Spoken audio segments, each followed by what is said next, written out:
আজি কিন্তু তুমি এই যে পাঁচালি পড়ছ,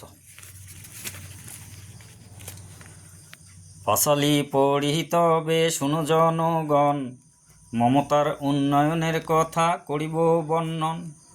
বলি তবে জনগণ শুনো দিয়া মন, মমতার শাসনকালে বাংলার কি কি হইল উন্নয়ন।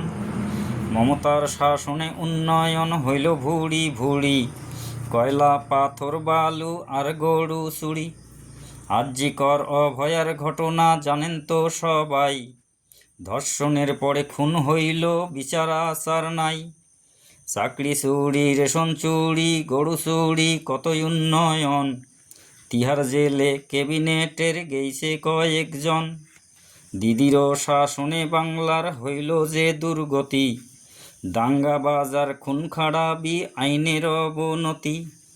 এবার বাংলার মানুষ ভাবি চিন্তি কষে দিদি ভাই, সন্দেশখালির ঘটনা আমরা আজও ভুলি নাই। সন্দেশখালির নরনারীর পিঠা ভাজার কাহিনী, রাত 12টার পরে ডাকে পাঠাইছে শাহজাহান বাহিনী। তাই 26-এ বাংলার মানুষ সিদ্ধান্ত যে নিল, অহংকারী মমতাকে প্রাক্তন করিল।